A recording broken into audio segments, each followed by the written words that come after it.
I created a series of works that they're call them like photo assemblages. They combine a photo text that comes from the descriptive text or sort of accessibility text from photos in the British Museum, a screen of two-way mirror film, and then a photograph that I've taken from my younger brother's photo albums.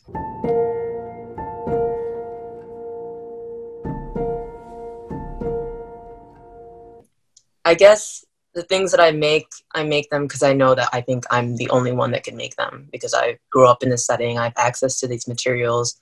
I understand what hard work is, to that extent. And I've also watched my mom just, tirelessly sew all day and night to survive. And I'm trying to just translate that type of energy into my work. This is actually an earlier piece. It was 2019 when I made this. It's kind of that first piece that jumped off this idea of like, oh, I can create my own art or heirlooms. And it was this idea of taking all these sewing pins from my mom's shop and just hammering them lightly enough into this canvas board, and then sticking this really old, worn out tag in the middle.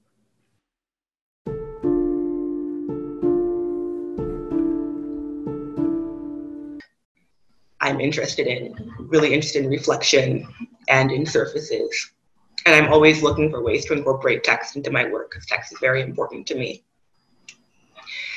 And so I pretty much just look at all of this stuff and try to figure out what I can achieve technically and how I can bring these elements together in a way that makes sense for what I'm trying to convey, but that I can also do more or less with my own hands.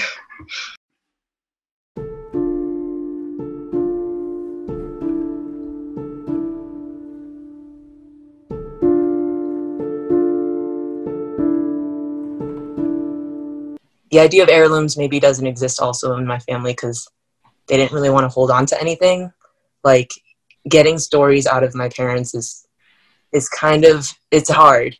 That's why you always have to kind of be there at the right moment, because something tells me that there's just certain aspects that they don't want to talk about that are uncomfortable. Yeah, so. And they also have no desire to go back, which is really interesting to me. Like they know that if they go back to Korea, it's not going to be anything like what they used to call home. So this kind of like divorce with their homeland is interesting to think about.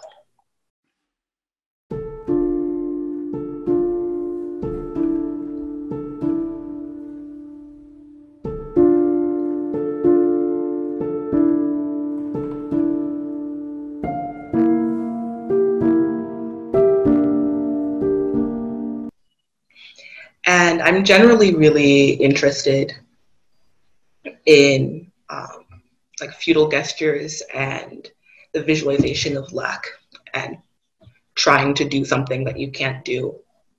And I had been wanting to make this piece for a while and to see how it played in conversation with work that was more, I think specifically content driven.